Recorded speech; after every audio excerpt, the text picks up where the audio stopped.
Good evening students. जैसा कि आप सभी जानते हैं कि we have started a series of lectures on class 12th physics and these days we are studying the first chapter of class 12th, that is electric field and electric charges. Okay, अभी तक till now we have discussed about what is charge, what are the different properties of charge, what is Coulomb force, what is the concept of electric field, and we also discussed electric field lines. We also talked about the electric dipole and electric dipole moment. ये सब चीज़ें अभी तक हम discuss कर चुके हैं अपने लेक्चर सीरीज के अंदर. Today I am here to present a new topic, to discuss a new topic with you. That is a very beautiful topic and it's name is electric flux. Firstly we will take example from the real life to make you understand about the electric flux. Okay, let's take an example of a river. मान लीजिए आपके पास एक river है और river में water कुछ ऐसे flow करता है. आपका एक सेकेंड, कुछ ऐसे हमारा वाटर ऐसे फ्लो करता है. फिलहाल के लिए मैं एज्यूम कर रहा हूँ कि ये वाटर ऐसे सीधे फ्लो कर रहा है, मान लीजिए. ओके, तो कुछ हमारा वाटर ऐसे फ्लो कर रहा है. ठीक है, इसको मैं फिलहाल के लिए मिटा देता हूँ. अब मान लीजिए मेरे पास एक सिलिंड्रिकल टाइप ऑब्जेक्ट है, समथिंग लाइक दिस, और मैं क्या करता हूँ, इस सिलिंड्रिकल टाइप ऑब्जेक्ट को इस वाटर के अंदर रखता हूँ. तो कुछ ऐसा रखूँगा मैं इसे इसके अंदर, समथिंग लाइक दिस. ओके, अब जैसे ही मैं पानी के अंदर इसको ऐसे रखता हूँ, उससे क्या होगा, इसके इधर से वाटर पास करेगा और इधर से बाहर निकलेगा, है ना. ठीक है, मान लीजिए सिलेंडर का सरफेस एरिया है ds. ds is the surface area of this cylinder और इसकी लेंथ है लेट सपोज l. तो इसका जो वॉल्यूम होगा v इज इक्वल टू बराबर हो जाएगा हमारा ds इंटू l. ओके, अगर मैं एज्यूम करूं कि जो स्पीड है किसकी, रिवर की, वो लेट सपोज v है. v is the speed of river. ठीक है, अब इसके अंदर से जो रिवर फ्लो कर रहा है, मैं आपसे पूछूं the rate of flow of the river इस क्षेत्र के अंदर से, यानी मेरे इतने सिलेंडर के अंदर से जो rate of flow of river है वो कितनी होगी. ऑब्वियस सी बात है, वो क्या रिप्रेजेंट करेगी, इस सिलेंडर के वॉल्यूम को रिप्रेजेंट करेगी, है ना. यानी इस सिलेंडर के अंदर से कितनी रिवर फ्लो कर रही है वो कैसे में मुझे मिलेगी. इस सिलेंडर का मैं जब वॉल्यूम कैलकुलेट करूंगा तो मुझे पता चल जाएगा सिलेंडर के इस वॉल्यूम से इतनी मेरी रिवर फ्लो कर रही है. ठीक है, तो इस सिलेंडर का वॉल्यूम क्या होगा, आपको पता है v ds dot L. v is equal to D S dot L. यहाँ पर मेरा जो ds है वो मेरा एरिया एलिमेंट है. ds क्या है मेरे, ये मेरा ds है और this one is also my ds. Okay, और l मेरी लेंथ है यहाँ से यहाँ तक इस सिलेंडर की. मान लीजिए स्पीड ऑफ द रिवर जो इसके अंदर से फ्लो कर रही है उसकी स्पीड v है. तो इस केस में मेरा जो वॉल्यूम आएगा इस सिलेंडर का वो बराबर हो जाएगा v ds. ओके, यहाँ पर ds क्या है, एरिया, और v क्या है, स्पीड ऑफ द रिवर. ये पूरा मुझे वॉल्यूम बताएगा कि पर यूनिट टाइम में कितना वॉल्यूम इस सिलेंडर के अंदर से पास कर रहा है. ये मुझे इस वॉल्यूम के बारे में बताएगा. ठीक है, इसे ही हम जनरल वे में क्या बोलते हैं, फ्लक्स. इसी को हम क्या बोलते हैं, फ्लक्स. यानी वाटर का फ्लक्स कितना फ्लो कर रहा है वो मुझे इस वॉल्यूम से मिलेगा, ये मुझे बता देगा flux. The rate of flow of liquid through this area, this ds area is known as flux. अब मैं इलेक्ट्रिक फील्ड पर आता हूं. Let me take another page. अब मैं इलेक्ट्रिक फील्ड पर आता हूँ, ध्यान से समझना। मान लीजिए मेरे पास इलेक्ट्रिक फील्ड लाइंस है, समथिंग लाइक दिस, ठीक है। और मैं क्या करता हूँ, एक सरफेस एरिया लेता हूँ, suppose this one is my surface area, okay. मैं इस सरफेस एरिया को इलेक्ट्रिक फील्ड के परपेंडिकुलर रखता हूँ, समथिंग लाइक दिस। तो इस सरफेस एरिया से होकर मेरी इलेक्ट्रिक फील्ड लाइंस पास होंगी, मुझे पता है, ठीक है ना। इस सरफेस एरिया है जो ये, इसको मैं रिप्रेजेंट करूंगा ds से। ds मेरा क्या बता रहा है, छोटे से सरफेस एरिया को रिप्रेजेंट कर रहा है। जैसे मैं इस सरफेस एरिया को इस इलेक्ट्रिक फील्ड में रखता हूं, तो इस सरफेस एरिया के अंदर से इलेक्ट्रिक फील्ड लाइंस पास करेंगी, ठीक है ना। अब मैं आपसे पूछूं, मुझे फ्लक्स बताइए कितना फ्लो हो रहा है। तो जो मेरा फ्लक्स होगा वो बराबर होगा किसके, फ्लक्स को हम जनरली फाई से रिप्रेजेंट करते हैं, फाई ई, और ये मेरा बराबर होगा इस सरफेस एरिया का एरिया कितना है, दैट इज ds, और साथ ही साथ इलेक्ट्रिक फील्ड लाइंस कितनी मेरी पास हो रही हैं, दैट इज E, कितना इलेक्ट्रिक फील्ड मेरा इस सरफेस एरिया से पास कर रहा है, that is my electric field, that is my electric flux, okay. यानी जो मेरा इलेक्ट्रिक फ्लक्स होता है उसे हम डिफाइन करते हैं कि किसी एक एरिया एलिमेंट से कितनी number of field lines pass कर रही हैं, यानी the measurement of number of field lines passing through a small area element is known as electric flux. Same river के केस में, रिवर के केस में क्या था कि वो सिलिंड्रिकल शेप से कितने पानी के पार्टिकल्स पास कर रहे हैं, वो सब क्या बताएंगे मुझे, रिवर के फ्लक्स के बारे में बताएंगे कि इतना रिवर का फ्लक्स पास कर रहा है सिलिंड्रिकल वॉल्यूम से, यानी इतना वॉल्यूम पास कर रहा है। इस केस में जो ये एरिया एलिमेंट है ds, इससे कितनी नंबर ऑफ फील्ड लाइंस मेरी पास कर रही हैं, वो मुझे क्या बताएंगी, इलेक्ट्रिक फ्लक्स के बारे में बताएंगी, ठीक है ना। अब मैं आपसे एक क्वेश्चन पूछता हूं, मान लीजिए ये रिवर है, समथिंग लाइक दिस, रिवर है ऐसे कुछ, और मैंने एक एरिया एलिमेंट ले रखा, मान लीजिए हाथ में जो हम कड़ा पहनते हैं ना, कड़ा, मान लो वो कड़ा है मेरे पास, और उस कड़े को मैं इसके अंदर ऐसे रखता हूँ, ठीक परपेंडिकुलर, जिधर रिवर फ्लो कर रही है उस डायरेक्शन के ठीक ऊपर की तरफ ऐसे में सीधे रखता हूँ मैं परपेंडिकुलर। तो इस केस में देखो, इसके अंदर से पानी फ्लो करेगा। अब दूसरी कंडीशन ये है, मान लीजिए मेरे पास वही रिवर है, और इस बार मैं क्या करता हूँ, इसको परपेंडिकुलर ना रख के कुछ एंगल बना के रखता हूँ, मान लीजिए कुछ टेढ़ा सा रखता हूँ मैं, ठीक है ना। थोड़ा सा एक सेकेंड, मान समथिंग मैंने ऐसे टेढ़ा करके इसे रख दिया है। इस केस में भी इसके अंदर से कुछ पानी फ्लो करेगा ऐसे में। मुझे ये बताइए किस केस में ज़्यादा पानी फ्लो करेगा। ऑब्वियसली आपके दिमाग में आ रहा होगा कि इस केस में ज़्यादा पानी फ्लो करेगा इसके अंदर से, क्यों, क्योंकि ये हमने सीधा रखा है, ऑब्वियस सी बात है। इस केस में क्या हो रहा है, पानी कम फ्लो करेगा क्योंकि थोड़ा सा टेढ़ा रखा है हमने, टेढ़ा होने से उतना पानी फ्लो नहीं करेगा जितना इस केस में कर रहा है। इसका मतलब कि जो ये एरिया एलिमेंट होता है ना ds,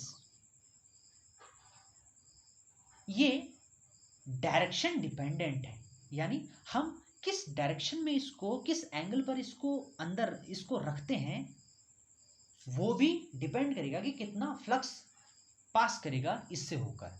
इस केस में इससे होकर ज़्यादा पानी फ्लो कर रहा है, इसका मतलब इस केस में ज़्यादा फ्लक्स फ्लो कर रहा है, ज़्यादा वॉल्यूम फ्लो कर रहा है। इस केस में क्या हो रहा है, मैंने कुछ एंगल बना दिया है तो उतना कम फ्लक्स फ्लो करेगा इसके कंपैरिजन में, है ना। यानी जो मेरा ds एरिया एलिमेंट है उसकी मुझे एक डायरेक्शन भी लेनी पड़ेगी, इसीलिए हम इसे क्या बोलेंगे, इसलिए हम इसे एक वेक्टर की तरह ट्रीट करेंगे, ओके। और इलेक्ट्रिक फील्ड मेरा एक वेक्टर क्वांटिटी है ही। तो यानी मैं अगला पेज लेता हूँ, यानी मेरा जो फ्लक्स होता है जिसको मैं फाई ई से रिप्रेजेंट करता हूँ, इलेक्ट्रिक फ्लक्स, वो मेरा बराबर होता है किसके, इलेक्ट्रिक फील्ड कितना पास कर रहा है, और किससे पास कर रहा है, किसी स्मॉल सरफेस एरिया से पास कर रहा है, और मेरा एरिया एलिमेंट भी यहाँ पर वेक्टर होगा, और साथ ही साथ मेरा इलेक्ट्रिक फील्ड भी यहाँ पर वेक्टर होगा। और इन दोनों का अगर मैं डॉट प्रोडक्ट ले लूँ तो वो मुझे क्या बताएगा, इलेक्ट्रिक फ्लक्स के बारे में बताएगा कि electric flux per unit time इस छोटे से सरफेस एरिया ds से कितने number of electric field lines मेरी पास कर रही है, वो मुझे इलेक्ट्रिक फ्लक्स के बारे में बताएगा। ठीक है, तो इलेक्ट्रिक फ्लक्स की डेफिनेशन में आप सिंपल लिख सकते हो, electric flux is the measurement of number of field lines passing through any small area या फिर एनी स्मॉल एरिया एलिमेंट। और इस केस में वो क्या है, मेरा ds वेक्टर है। और ध्यान रखना, इसको मैं जो वेक्टर की तरह ट्रीट करना पड़ेगा, क्योंकि ये डायरेक्शन डिपेंडेंट है, ये डिपेंड कर रहा है कि किस डायरेक्शन में रखा है, किस एंगल पर रखा है, उस हिसाब से मेरी फ्लक्स लाइंस फ्लो करेंगी। ठीक है, अब मान लीजिए ये मेरा इलेक्ट्रिक फ्लक्स है और मैंने अपने एरिया एलिमेंट को किसी एंगल पर रखा है, something short of this line. ठीक है, तो ये मेरा क्या है, ds।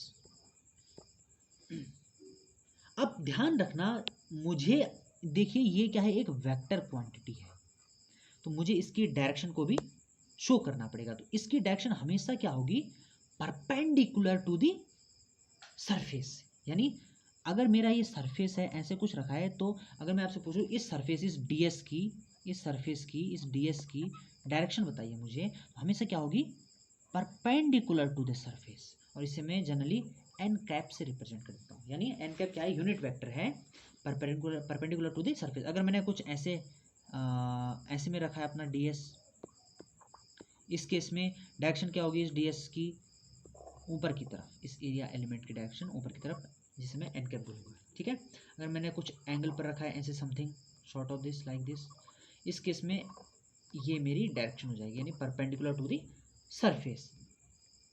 तो ये सब मेरी डायरेक्शंस की बात हो गई यहाँ पर। ठीक है, अब हम आगे बात करते हैं इसमें। मान लीजिए अब मैंने किसी एंगल पर रखा है, मान लो इलेक्ट्रिक फील्ड की डायरेक्शन मेरी, इसे थोड़ा सा मैं सेपरेट बना देता हूँ, ये मेरा सरफेस एरिया है ds, और इलेक्ट्रिक फील्ड की डायरेक्शन मेरी इस तरफ है, मान लीजिए ये मेरा इलेक्ट्रिक फील्ड है। ठीक है, ये मेरा इलेक्ट्रिक फील्ड है। सरफेस एरिया एलिमेंट हो है जो ये मेरा ds, ये पूरा, इसकी डायरेक्शन क्या होगी, हमेशा परपेंडिकुलर टू दिस सरफेस। तो परपेंडिकुलर कैसे बनेगा, something short of this like this. ये तो मेरा परपेंडिकुलर, देखिए 90 डिग्री का एंगल बन रहा है यहाँ पर, है ना। ये मेरा क्या हो गया, एन कैप हो गया, यानी ये एन कैप डायरेक्शन शो कर रहा है किसकी, इस सरफेस एलिमेंट की डायरेक्शन, जिसे मैं क्या बोलता हूँ, इस सरफेस एलिमेंट को ds नाम देता हूँ मैं। ठीक है, अब इन दोनों के बीच कुछ एंगल है, देखिए थीटा एंगल है इन दोनों के बीच। इसका मतलब ये जो मेरा ds वेक्टर है, फिलहाल के लिए मैं एन कैप को हटा देता हूँ, इसकी जगह मैं ds वेक्टर ले लेता हूँ। ये जो मेरा ds वेक्टर है, ये इलेक्ट्रिक फील्ड के साथ कुछ एंगल बना रहा है, थीटा एंगल। तो इसका मतलब इसे मैं दो, ये एक वेक्टर है तो इसे मैं दो कंपोनेंट्स में डिवाइड कर सकता हूँ।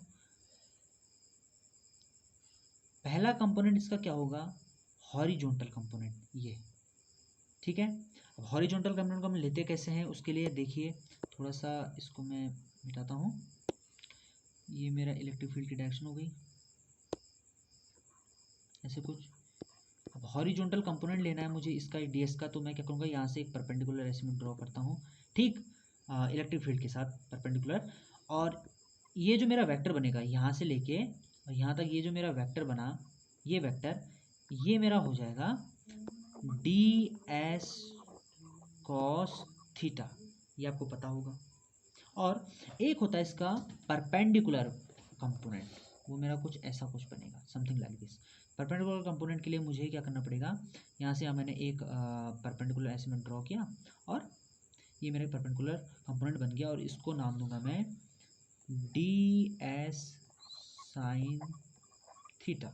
ठीक है, मेरे पास ये दो कंपोनेंट बन गए।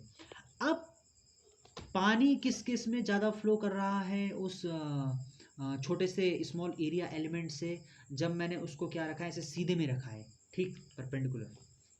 तो यानी अगर मेरा एरिया एलिमेंट कुछ एंगल बना रहा है, किसके साथ, इलेक्ट्रिक फील्ड के साथ, इस केस में थीटा एंगल बना रहा है, तो मुझे वो वाला कंपोनेंट लेना है जो कंपोनेंट क्या हो, इलेक्ट्रिक फील्ड के साथ पैरेलली हो, यानी ds वेक्टर का मुझे वो कंपोनेंट लेना है जो इलेक्ट्रिक फील्ड के क्या हो, पैरेलल हो, ना कि परपेंडिकुलर। ठीक है ना। तो यानी मुझे अगर फ्लक्स लेना है, फ्लक्स चाहिए फाई ई, तो उसके लिए मुझे क्या करना पड़ेगा, phi E is equal to मेरा इलेक्ट्रिक फील्ड ई और dot D S cos theta. ठीक है ना, क्योंकि मेरा जो ये डी एस कॉस थीटा है ये मेरा पैरेलल कंपोनेंट है। देखिए ये मेरा क्या है, पैरेलल कंपोनेंट जो कि इलेक्ट्रिक फील्ड के पैरेलल। इस केस में क्या होगा, मेरा जो मेरी जो इलेक्ट्रिक फील्ड लाइन से वो ज़्यादा फ्लो करेंगी बजाय इस परपेंडिकुलर कंपोनेंट के। ठीक है, और इसे आप यहाँ से भी देख सकते हो सिंपली। जब भी आप दो वेक्टर्स के डॉट प्रोडक्ट को ओपन करते हो तो आप लिखते हो magnitude of first vector E vector और आपका into magnitude of second vector, इस केस में आपका डी एस वेक्टर और आपका कॉस थीटा, है ना। यानी मेरा जो इलेक्ट्रिक फ्लक्स होता है फाई ई से, जिसको मैं रिप्रेजेंट करता हूँ, वो मेरा बराबर होता है phi E is equal to E vector dot D S vector, और इसे मैं ऐसे भी लिख सकता हूँ E magnitude of electric field magnitude of d S vector and cos theta. Okay, तो ध्यान रखना ds वेक्टर की डायरेक्शन आप हमेशा परपेंडिकुलर लोगे सरफेस के। अगर कोई सरफेस ऐसे क्लोज है, मान लीजिए पूरा ऐसे स्फेरिकल शेप में है, इस केस में आपका ds वेक्टर की डायरेक्शन इस पॉइंट पर बाहर की तरफ ऐसे, इस पॉइंट पर बाहर की तरफ ऐसे, ये आपकी ds वेक्टर की डायरेक्शन है। ds वेक्टर हमेशा परपेंडिकुलर टू द सरफेस। अगर क्लोज सरफेस है तो बाहर की तरफ होगी, अंदर की तरफ नहीं, क्योंकि इसमें थोड़ा सा कन्फ्यूजन रहता है कि अंदर भी परपेंडिकुलर ऐसे हो सकता है, लेकिन अंदर की तरफ नहीं लेना है, हमेशा बाहर की तरफ लेनी है। ठीक है, इसकी थोड़ी सी यूनिट देख लेते हैं। तो यूनिट इसकी क्या होगी, हमें पता है यूनिट इलेक्ट्रिक फील्ड की यूनिट क्या होती है, इसकी यूनिट देखेंगे। इलेक्ट्रिक फील्ड की यूनिट आपकी आ जाती है न्यूटन पर कूलाम, क्योंकि electric field E is equal to क्या होता है हमारा एफ अपॉन क्यू, तो न्यूटन पर कूलाम उसकी यूनिट हो गई। और एरिया की यूनिट मीटर स्क्वायर, है ना, तो इसकी यूनिट हो जाएगी टोटल न्यूटन मीटर स्क्वायर पर कूलाम। ओके, तो ये आपका इलेक्ट्रिक फ्लक्स के बारे में है। तो इसके बारे में आपने कुछ इंपॉर्टेंट बातें थी, आपको ये थोड़ा सा ध्यान रखनी है। इसमें एक पॉइंट और नोट करना, ये जो मेरा इलेक्ट्रिक फ्लक्स जो एक छोटे से स्मॉल एरिया एलिमेंट से निकल रहा है बाहर, इससे मेरा अभी छोटा सा ही इलेक्ट्रिक फ्लक्स बाहर निकलेगा। ठीक है, अगर मैं पूरे सरफेस से देखूं, पूरे होल सरफेस से होकर कितना इलेक्ट्रिक फ्लक्स मेरा बाहर निकल रहा है, तो उसके लिए मुझे इंटीग्रेट करना पड़ता है। यानी उसके इसमें phi E is equal to integration closed surface E vector dot D S vector, उसके इसमें ये मेरा फॉर्मूला बनता है। ठीक है, तो आई होप आपको ये लेक्चर अच्छा लगा होगा, और ये एक बहुत ही इंपॉर्टेंट लेक्चर्स है कि आगे अब मैं आपको जैसे गॉस थ्योरम वगैरह वगैरह उसके डिफरेंट एप्लीकेशंस कराऊंगा, उस केस में इसका हम इलेक्ट्रिक फ्लक्स का हम यूज़ करेंगे। ओके, ठीक है, थैंक यू, बाय बाय।